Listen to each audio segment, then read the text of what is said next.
Good morning. I'm Elaine Chapnick, President of the Larchmont Mamaroneck Local Summit, welcoming you to our April meeting.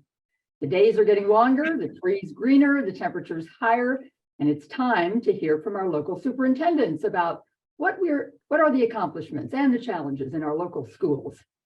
So I'm going to introduce them now in the order in which they will speak, and afterwards you'll have plenty of time to ask your questions. First, we'll hear from Dr. Robert Schaap. The 2021-22 school year marks Dr. Schaap's 13th year as Superintendent of Mamaroneck Public Schools. Prior to coming to Mamaroneck, Dr. Schaap served 4 years as Superintendent in Hastings-on-Hudson and 3 years as Superintendent in Massachusetts. Dr. Schaap grew up in Chicago, Illinois, and graduated from Scarsdale High School. He and his wife, Kathy, have 4 children and 2 grandchildren. During his time as superintendent, Dr. Schaap has been dedicated to continuously improving the quality of education in Mamaroneck, aiming to provide all students with the skills needed to thrive in this rapidly changing world. Dr. Schaap will be retiring from the Mamaroneck Public Schools in December at the end of this calendar year. Next, we'll hear from Dr. Eric Lutinski. He has been an educator for 31 years. He came to Rhinebeck in 1995 and spent 10 years teaching high school social studies. During that time, he coached, moderated clubs, and served as a summer school principal. Shortly after becoming the principal of Rhinebeck Middle School in 2005, he earned his doctorate in educational leadership from Fordham University. He began serving the dual role of Rhinebeck Middle School Principal Assistant Superintendent for Instruction in 2017 and took over the superintendency at the outset of the 2021-22 school year. Dr. Lutinski and his wife live in Connecticut and have 2 children. Okay, Dr. Schaap, all yours.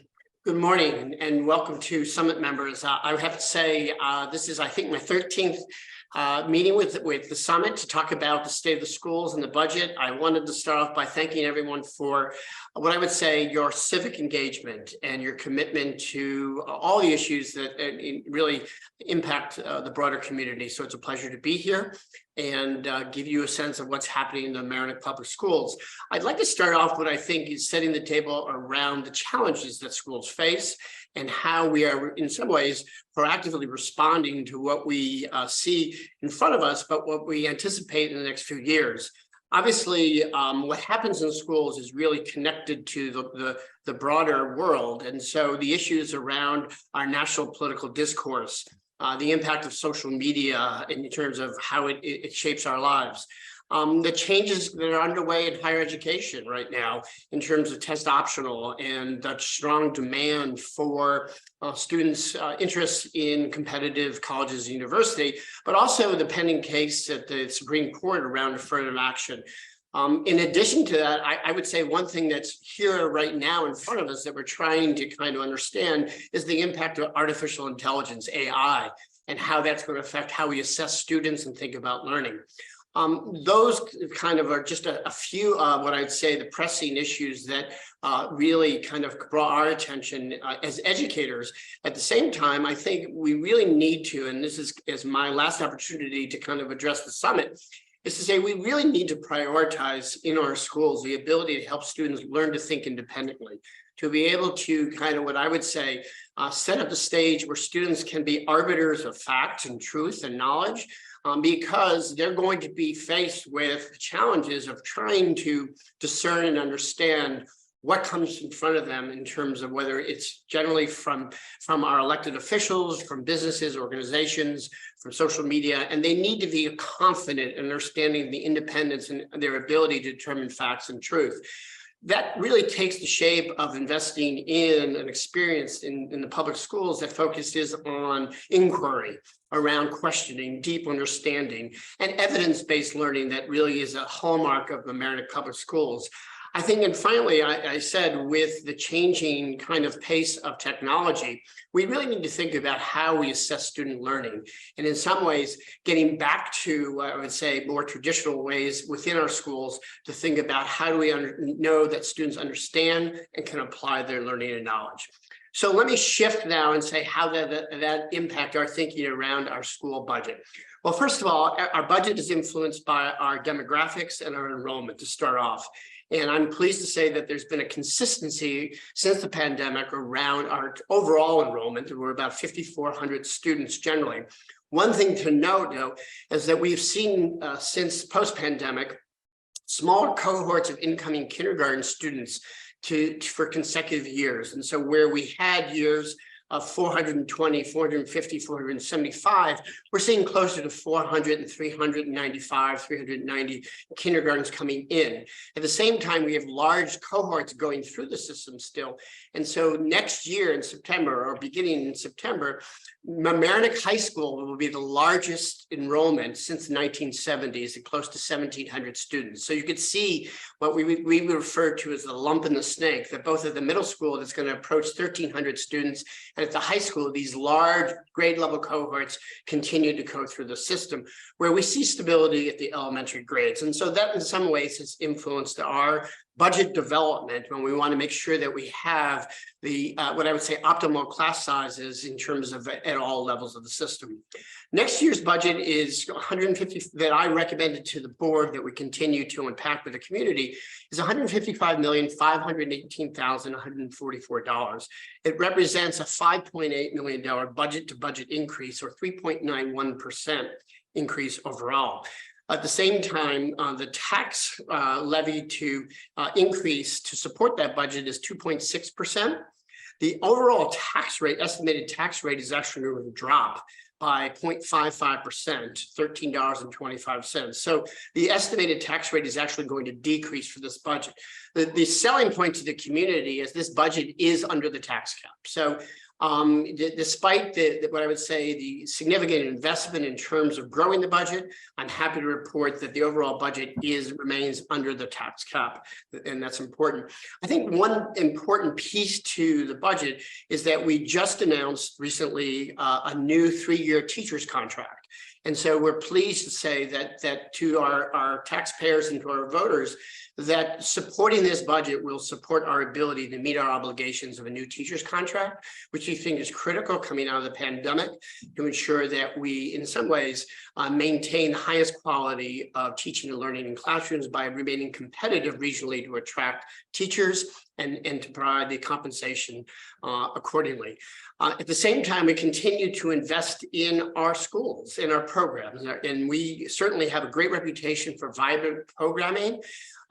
This year, through the current year budget, we introduced 2 K-5 STEM teachers that have been paired in our schools to really promote science, engineering, math, and technology education. This budget includes an additional 2 elementary STEM teachers. And so we hope to start to shift within our 4 elementary schools the responsibility of an integrated STEM experience into our specialized teachers to allow our classroom teachers to focus on literacy and mathematics. We continue to invest in a new math program, the Bridges Math, and that's a multi-year rollout. It strengthens our students' conceptual understanding of mathematics, as well as their strong number sense. And so at the elementaries, I think that's really important. We've built a homegrown, what I would call Sequity framework, which really ties together our diversity, equity, and inclusion work with social emotional learning.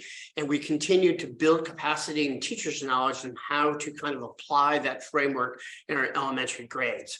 At the secondary level, we're thrilled. This year, we added our AP statistics. We had 125 students sign up for AP stats, and now we've expanded the array of college level math offerings beyond our BCA and calculus program. But I think the point that I want to make about secondary level, we're about to next week have a ribbon cutting ceremony on a 5,000-foot state-of-the-art collab at the high school, as well as a culinary classroom, state-of-the-art commercial kitchen. So leading the charge around supporting this budget is the resources to kind of support this state-of-the-art lab. It's going to have a fabrication classroom, a generalized classroom, a metal shop, and a wood shop, all integrated. And with that, we're introducing a 9th grade integrated STEM Academy course. We hope to have 200 of our 400 incoming ninth graders participate in an integrated STEM approach, really giving them the foundational skills that will help build a strong interest in computer science, engineering, design that carries through the 4 years of the high school. At the same time, we continue to invest in, and certainly through the board's support, expanding our staffing in terms of district leadership. This budget includes not only teaching, additional teaching positions to provide support for English language learners, special education, and AIS, but it also adds to the new, what I would call district director positions that have supported specialization program oversight in the district. And this year, this budget, I'm recommending that we add a K-3 literacy director district-wide, an assistant athletic director, a director of diversity, inclusion, equity, inclusion, and belonging, as well as a director of performing arts K-12. And that really will solidify at a very, I would say, important moment of transition, a leadership transition in the district, what I call middle management, to really go deeper around the program overall. We are about what I would say rigorous academic learning, and really what I would say the full breadth and continuum of programs for students. And so investing in the kind of resources through this budget that will allow for strong extracurricular activities, music participation, athletics, clubs, robotics, all of that is really the hallmark of the system and is represented in this budget. One point I want to make out, just talk about this past year, we really worked in partnership with two researchers, Dr. Floyd Cobb and John Cronapple, on their framework of belonging through a culture of dignity. That has been really for us, this notion of belonging, institutional effort to really understand both from our staffing perspective and students' perspective, what does it mean to really truly belong and fully participate in the school system? And so that work will continue and really is a part of our multi-year equity plan that it was adopted 3 years ago and constructed and continues to be a big part of our work. I've said a lot. I don't know how I'm doing for time. I tried to respond to some questions, initial questions, but overall, my message is that we can, certainly hope that the community supports this budget to continue what I would say academic excellence in the areas of teaching and learning and give students a broad experiences in K-12 public school system. Thank you. Eric, would you like to continue? Sure. So good morning. I have to thank the summit for the invite. Just like to piggyback on, I think, something Bob led off with regards to, information. You mentioned AI, for example. The breadth and number of sources of information that we have available to us these days is makes it even more difficult for not only adults but students to know where the good and accurate information is coming from. So that critical thinking ability that we have to impart by thoroughly vetting sources and knowing who's doing the writing, who's doing the talking, and then having dialogue about it is super critical these days. And that's like I said, not only important for our students, but so many of the things that we deal with as educators are microcosms of what's going on locally and nationally. So I do think that's super important. So yeah, this is budget season, and we're all engaged in that. So we had some key goals. We wanted to make sure that we had maintaining our breadth of curricular coursework and extracurricular coursework. We wanted to address mental wellness. We want to make sure we maximize those efficiencies that Rhinebeck can do as a small school. We have, for example, a number of shared staff that move between our buildings, and we can do that fairly well because of our size and our shared scheduling. So our proposed budget is $49,722,709, which is an increase of just over $2 million. For a 4.53 spending increase. So Rhinebeck will be at the tax cap. So we will not be exceeding the tax cap. One of the things we talked about frequently is enrollment. As Bob mentioned, our enrollment has been pretty stable. Typically what we see is, some schools get larger, some schools decrease a little bit as those very large or very small, relatively speaking, cohorts move throughout the district. So for example, in this coming year, we expect our 3-5 and our high school buildings to get a little smaller, while our K-2 building and our middle school get a little larger. But relatively, our enrollment is going to be stable. Some of the things that we're doing in our budget with regards to new staffing, and we were lucky. We were one of the districts that benefited from New York State's foundation aid this year, increases in aid. So on the staffing side, what we did was we surveyed our community, and they gave us their opinions on things that they would want our foundation aid pointed toward. So on the staffing side, for example, special education, we're hiring new special education staff, a high school counselor. We're pretty much going to be going from 3 counselors to 4 counselors, which obviously is a percentage-wise a big jump. That'll have a great impact on our high school. Security staff, we've invested a lot of time into bolstering our security. So some of the things that we have going on for our physical structure next year have to do with foundation aid. One of those is remodeling our high school entrance to make it a more secure location.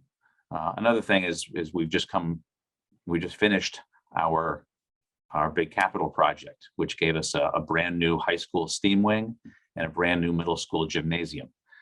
Both of those additions have been key for us. The middle school gymnasium, literally we had one gymnasium for grades 6 through 12, so it's pretty much one classroom for all those grades. Adding the middle school gymnasium doubled our capacity. The STEAM wing, likewise, not only did it greatly enhance our high school's ability to give quality instruction, but it also freed up room for the middle school. So all those vacated spaces that the high school was able to leave for the middle school have greatly increased our capacity. And then the last thing that we're working on right now to kind of finish the capital project is an staging area for some of the construction equipment we began to rely on for extra student parking, because our Rhinebeck Middle School campus is, gorgeous 57 acres, but we're bounded by, Beaver Swamp Brook and a lot of water. So, the nice thing is we're going to stay very green because we can't build, but that kind of restricts things. So we're looking to make some of that staging area into parking. Mental wellness is another thing that we've been grappling with. The situation nationally, I think, is well known, and schools are dealing with that, not only for the students, but also our families and our teachers. So one of the things that we're doing is we're investing money into not only additional staffing like our school counselor, but in-house therapeutic support, whereas normally we have certain students that wind up being outplaced to make sure they get the services we need.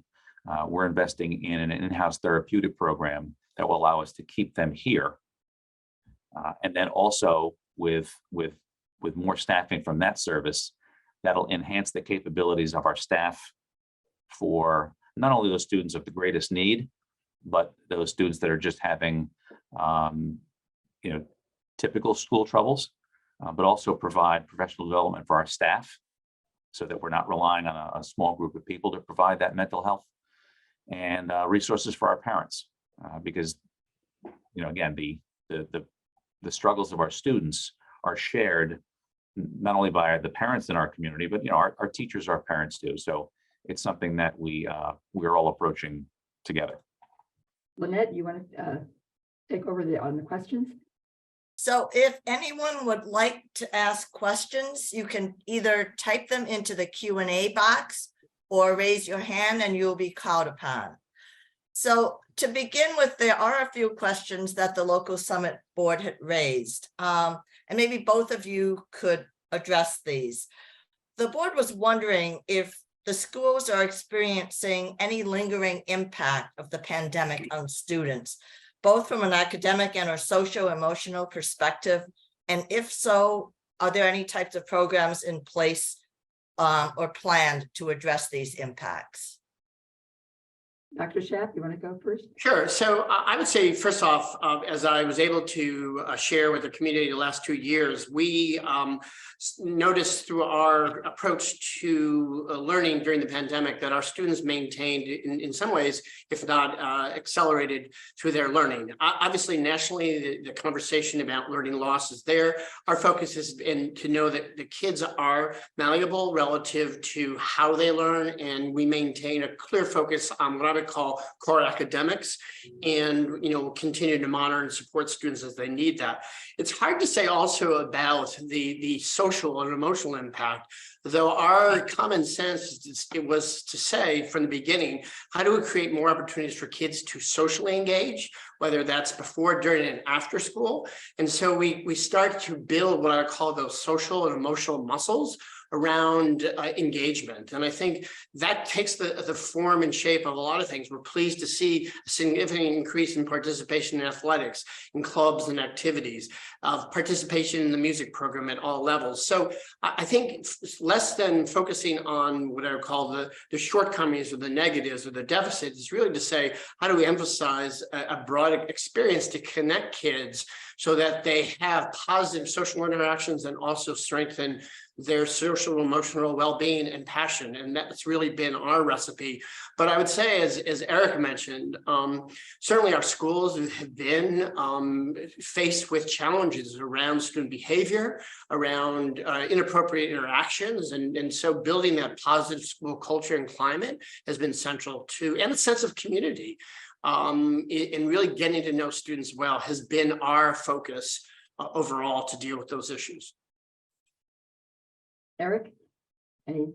Yeah, this is thankfully we're here talking about things afterwards. We certainly still have COVID, but our rates are very much low. And although we're still following the CDC guidelines on if you get infected, you wear a mask. All those things that we did, other than enhanced ventilation, for example, and cleaning, all those COVID protocols are gone. So focusing on the academic and the social emotional wellness, it is a great challenge, because I think sometimes those things work at odds.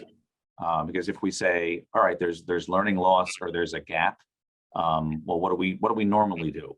We work harder and longer at redressing those gaps, but that in turn creates more stress and more pressure.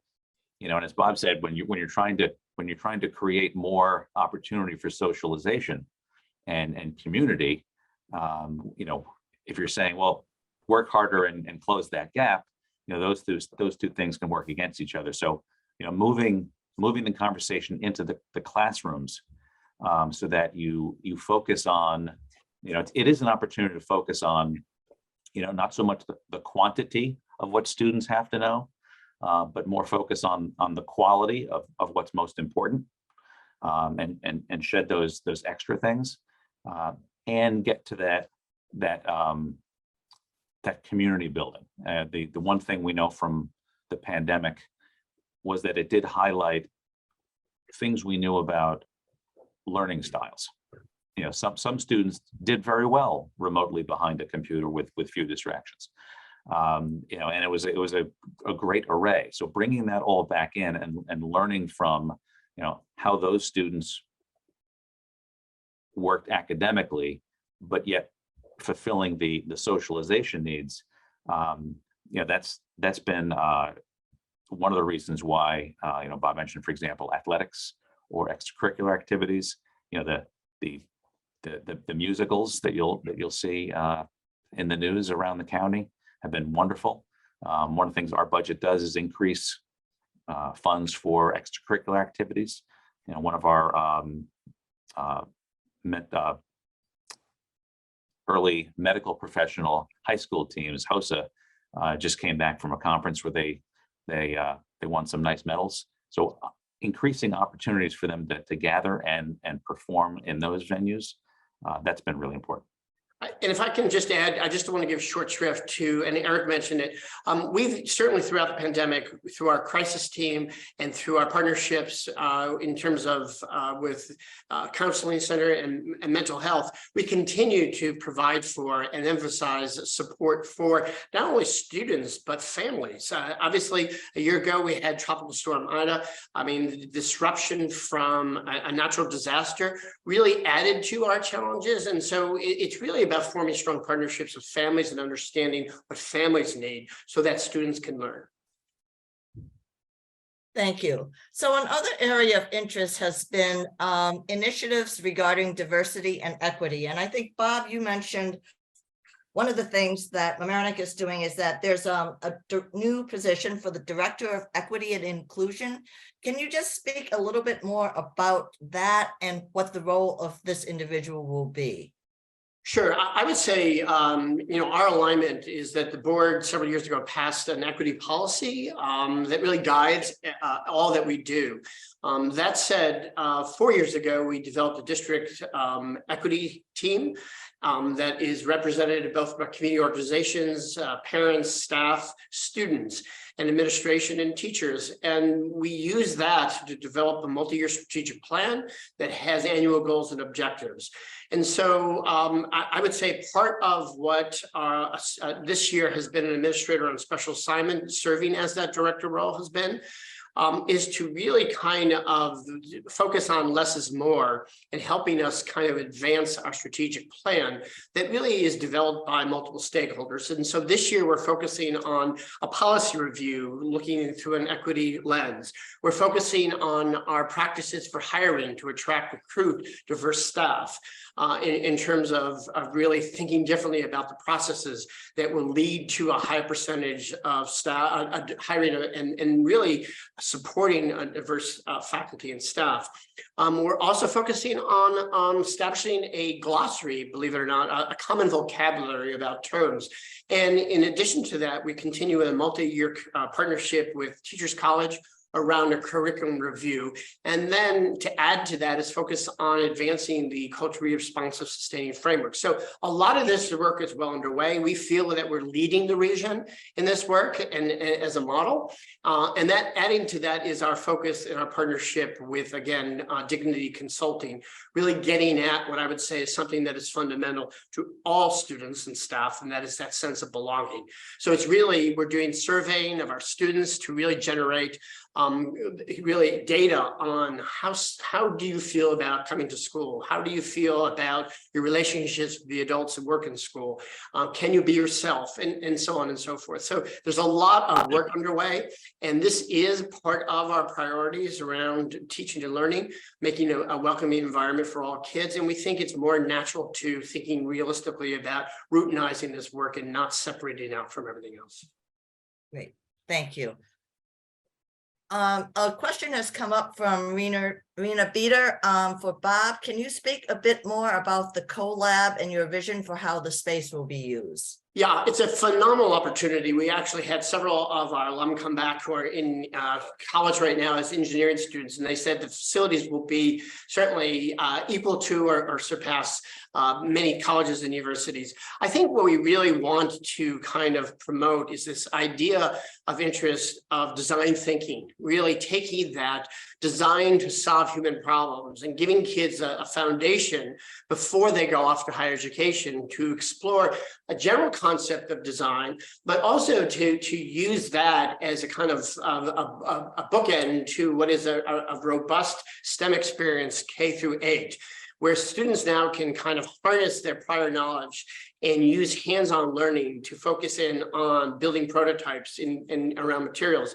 but also making sure in the long run that we can create new opportunities for students where typically those opportunities were limited to BOCES programs. Having a state-of-the-art welding program or a metal shop will allow both art students to create jewelry and students to really go deeper that may lead to career and technical education. Having a wood shop where both the art department and our engineering students could build prototypes will kind of support that. I give the example is we have a really robust high school robotics, both underwater and land robotics team, and they've had to rely on purchasing parts to build their innovative robotics design. We now have the facility where in a heartbeat, they can actually create parts and experiment in real time with state-of-the-art equipment that will help them learn the skills they need to be successful going forward. So it's going to open up a whole new avenue of learning for more kids. And we see this across disciplines, and we see this to be a hallmark of the system in the years ahead. Oh, that sounds exciting. Eric, I think you said that Rhinebeck also has a new STEAM section or wing. What is that enabling your district to do? Sure. Well, our main middle school, high school building was built in 1957. So our as our school expanded, you use spaces differently, and we started to outgrow those spaces, particularly the science spaces, when you need collaboration and science equipment and to work in groups and move around more. So that's one of the things that drove the decision to add the STEAM wing. So the STEAM wing gave us 8 brand new classrooms, 2 each for living environment biology, earth science, physics, and chemistry, all purpose built. And feedback from the students, talk about the idea of mental wellness and how you feel about where you are. The feedback we've gotten, particularly from our seniors, because we speak to them at the end of every year, is everything feels different. So not only has the space provided the ability for teachers to move students around and participate in more discovery learning, have projects that they can have in the classroom and work on over the long term. It's given the students somewhat of a collegiate sense of independence simply because of the environment. So it's been a big game changer for us.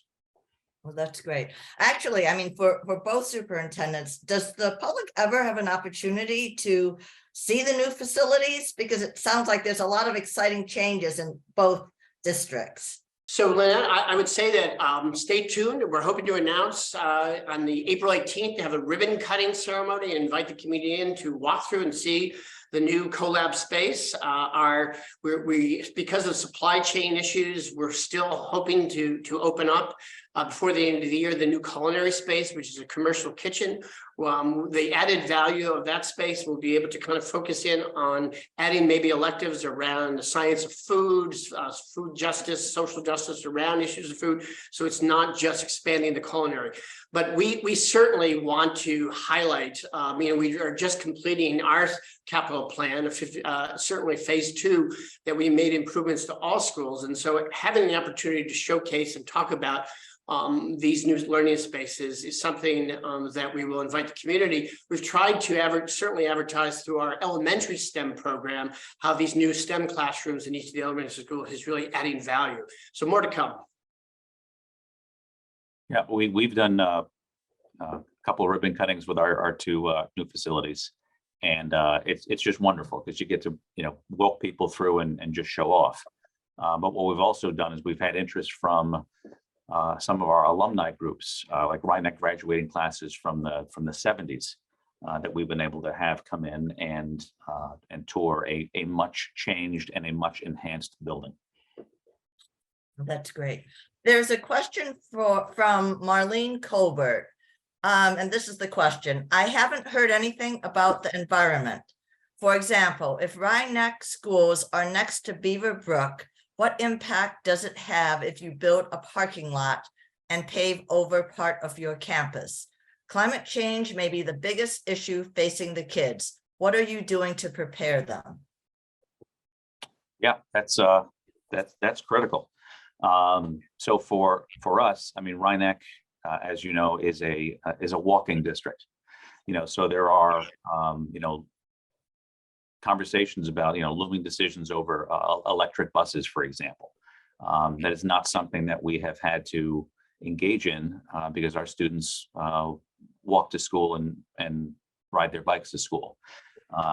No joke. The proliferation of bike racks on our campuses is crazy because it's wonderful.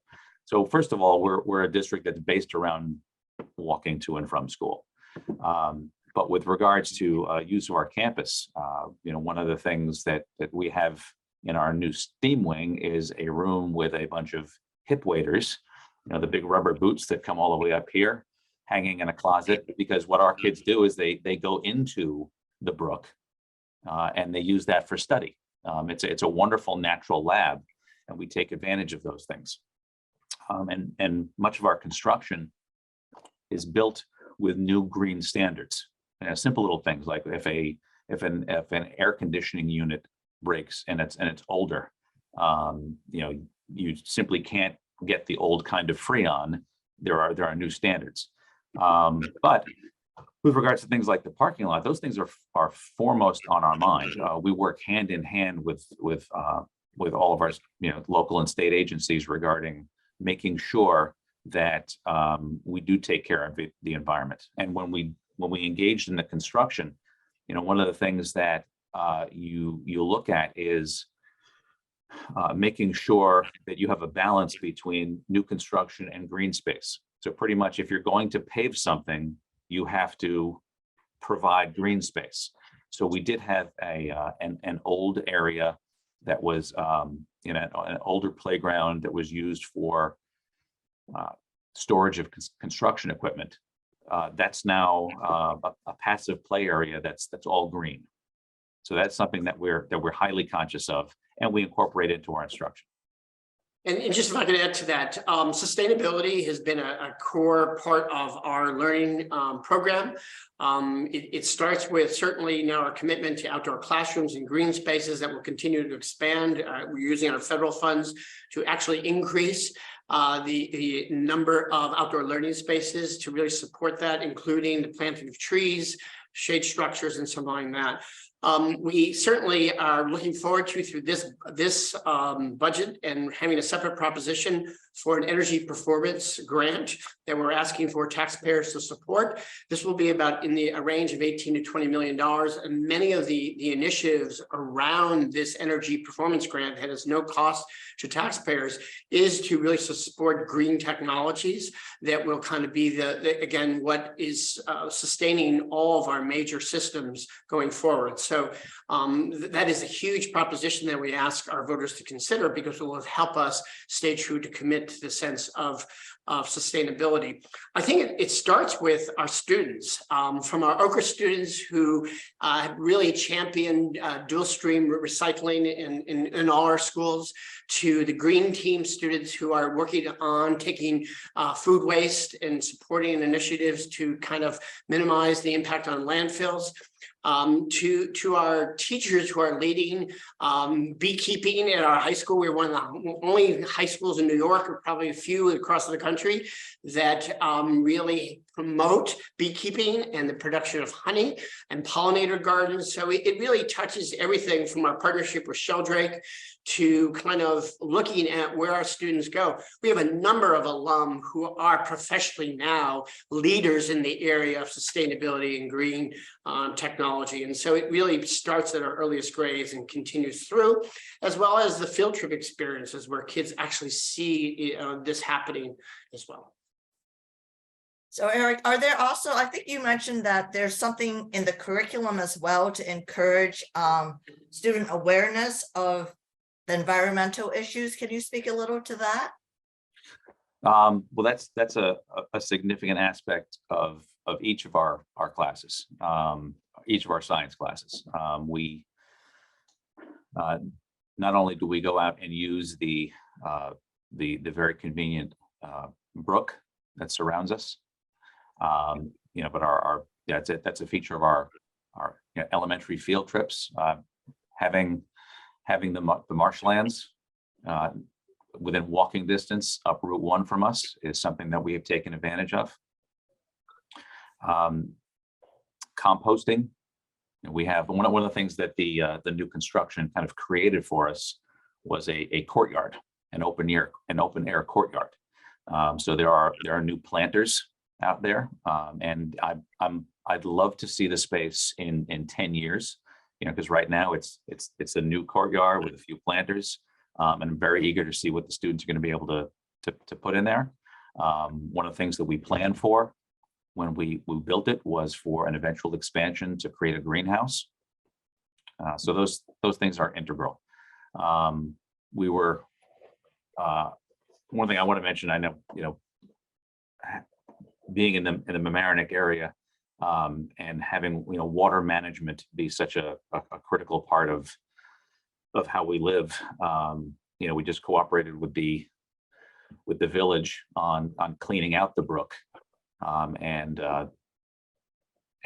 making sure that the water flow carried the water to where it should be, to make sure that our campuses and our communities were safe. Great. Thank you. There seems to be a bit of interest on this front. So another question from Caroline Berenbaum. What about landscape maintenance and plantings at the schools? Are you going no carbon fuel machinery and native species planting? Well, we have a big initiative through our federal funds for additional trees and shade and planting. So that is well underway in terms of the planning, working with architects, green architects, to really support native plants and to build natural shade for our schools. As you know, some of our elementary schools are located where there's a lack of green space. So we're actually kind of focused on that overall. I would say second is the outdoor classrooms and committing to creating more green space. And thinking through, as Eric mentioned, even in the areas from Mamaroneck Avenue School, how we understand the impact of climate and water in terms of pervious, in kind of making sure that we can manage what has been this cycle of water that makes it untenable. So that really is part of our thinking, and we're working with landscape architects and consultants on a plan moving forward. Anything to add to that, Eric? That's certainly things like new parking lots, or some of the new spaces. One of the things that again, a long-lasting benefit from pandemic instruction will be a re-envisioning of outdoor spaces. So we do look at growth that promote water management, for example, and native species when we have the opportunity. Okay, thank you. So there's another question, this one from an anonymous attendee, a question for Dr. Schaps. How does the proposed budget compare to the actuals and forecasts for this year? I know that's something you always look at when developing the next budget. Yeah, I would say certainly for individuals who are following our budget presentations, we in all our materials demonstrate transparency and really fiscal responsibility, showing how we are year to date and where we think we're going to end up. I think what's made it challenging, believe it or not, this year is the unpredictable revenue side of things.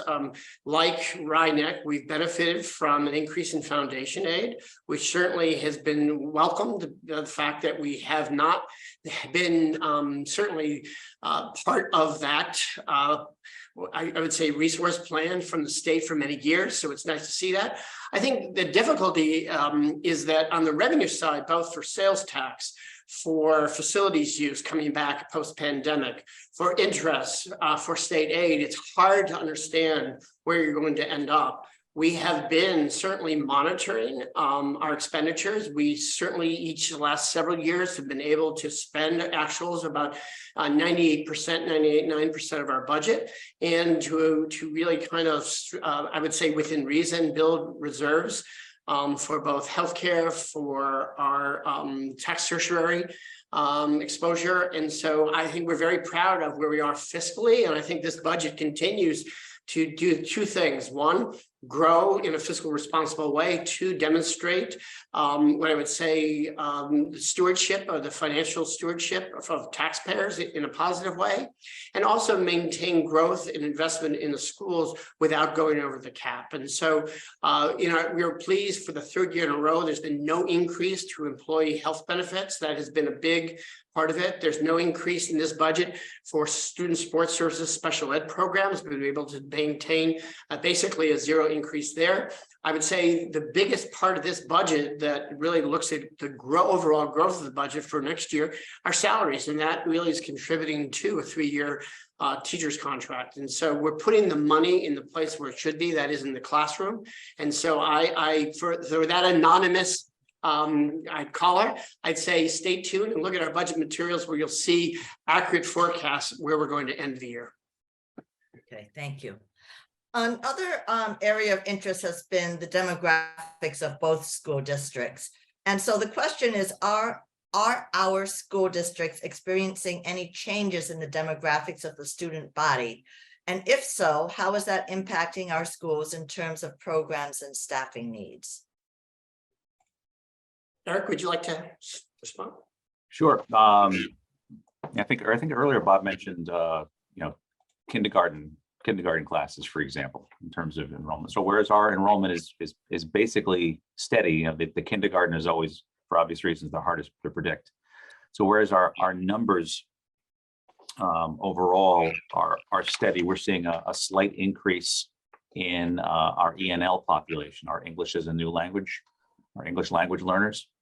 So overall, our numbers are fairly stable, but what we're seeing is a slight increase in ENL. However, the big change for us this year has been students with what they call SIFEs, students with interrupted formal educations. This meaning a student who's had a family situation that may have required them to move around, maybe country to country. And they come to us, and they may be by age, let's say a 9th grader, but academically they might be a 6th grader. So we went from 0 last year to 9 this year. So one of the challenges of serving students with those needs is you not only have to, we were just talking about gaps.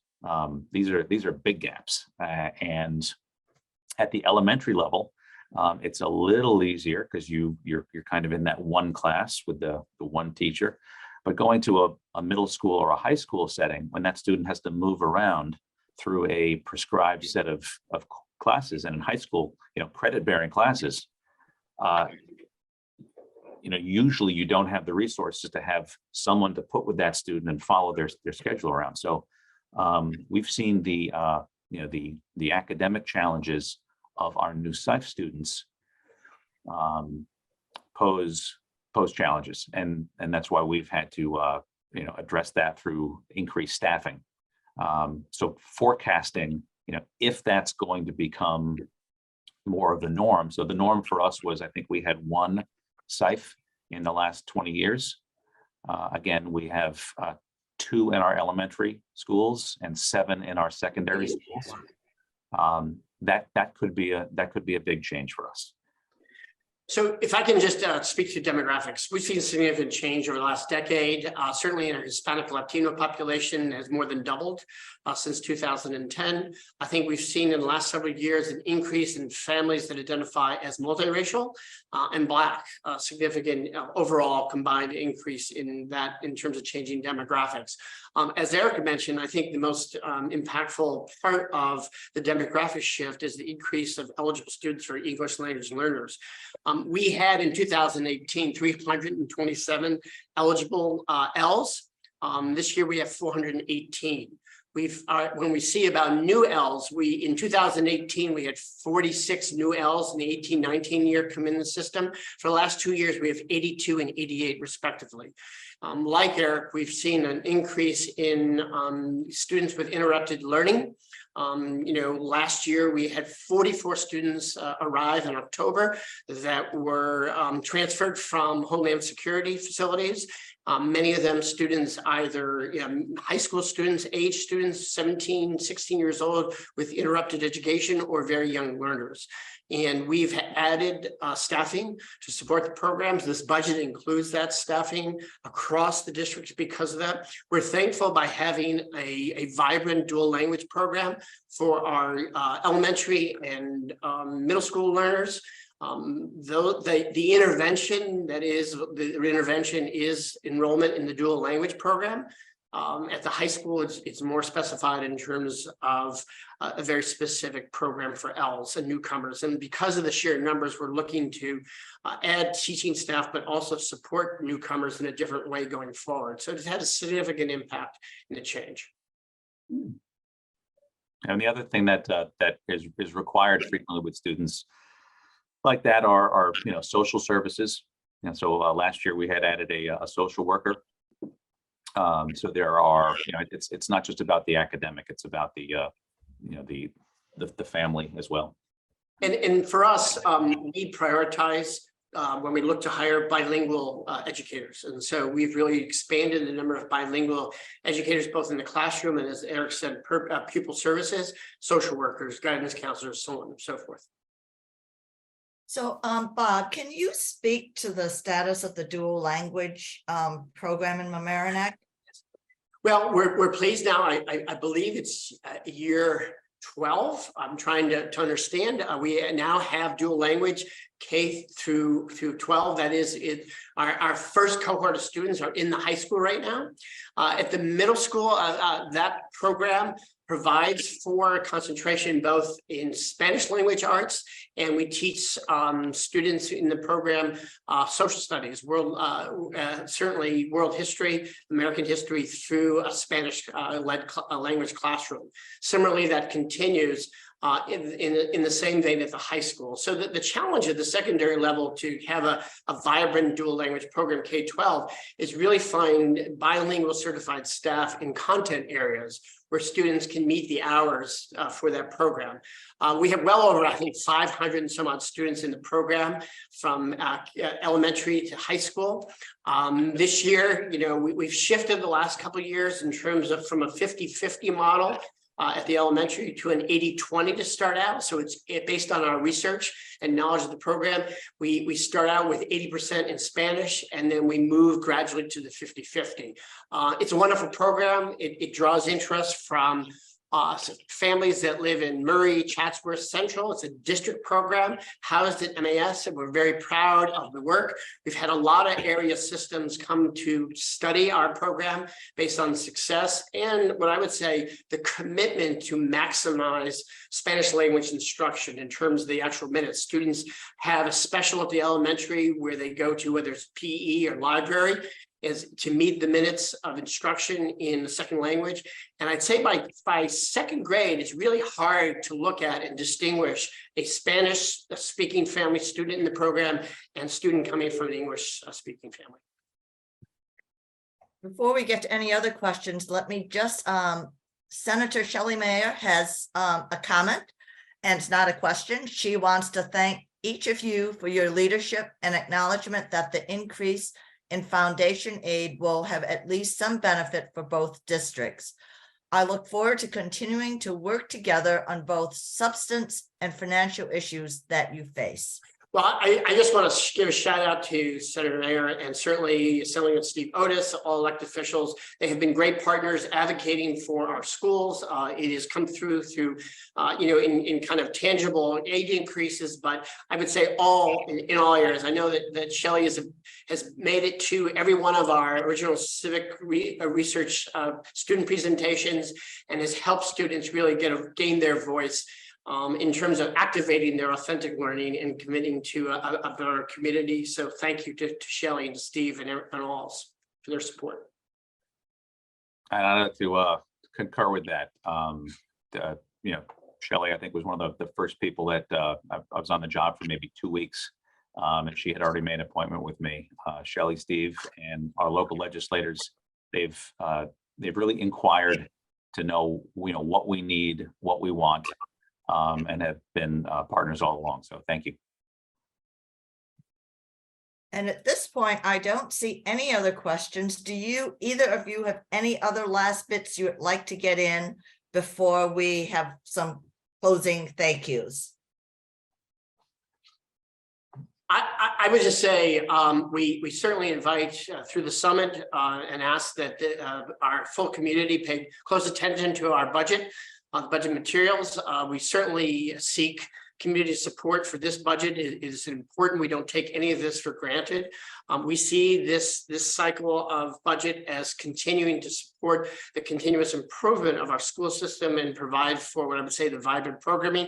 And I would say, as we started off today, at this moment in time, given so much uncertainty, the difficulties of families and students, the education that they receive, the opportunity through public education is critical. And so we look for that support, and we'll certainly make ourselves available to answer any questions for full transparency and support for the budget. So thank you.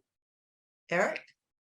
Yep, our board will be voting on the adoption of the proposed budget on April 19th. That's next Wednesday. And then we'll have a final hearing on May 3rd. So all those are available to the public. They're available on our website, and we have full information in print as well. Great, thank you. So Bob, since this is very sadly, I have to say, your final spring local summer superintendent meeting, there've been, as you've said, probably 13 of these at least. I think we've had you in for special topics as well. So I think the local summit would really especially like to give you thanks, to thank you for all the work you've done for our school district and for really being so forthcoming and open to sharing about the district with the local summit and our audience. So special thanks to you, Bob, and Eric, we look forward to having you on many more. Well, I just want to say thank you. I've loved every minute of having the opportunity to serve the school system and the community. I've said all along, this is the best place to be as a educational leader, based on the overall support by not just parents in the school, but just from municipal governments, partnerships with law enforcement, to elected officials and to staff. It's been a wonderful journey, and I'm very proud of our work and I'm proud of our school system, and as I know Eric as well. And I thank the summit for creating the forum and the opportunity for us to kind of highlight what's so special about our public school systems. So Bob, one last comment came in from Karen Hall, and she says, a special thank you to Dr. Schaps. He has led us through incredible times with grace and dignity. Thank you. So Elaine, any closing remarks? Well, first, I want to thank our two speakers, Dr. Schaps and Dr. Lutinski, for wonderful presentations and enlightening all of us about what's going on in the schools, both from the academic and the student perspectives. I want to thank everybody for coming, and I hope we see everybody. Certainly, Lynette, I want to thank you too for hosting all of this and chairing the meeting today. We look forward to seeing everybody next month on May 16th. We'll hear from our local police about security in our public and private spaces. So we hope to see you then. Everyone have a wonderful spring, and thank you all for coming. I know. Thank you again. Thank you. Thank you.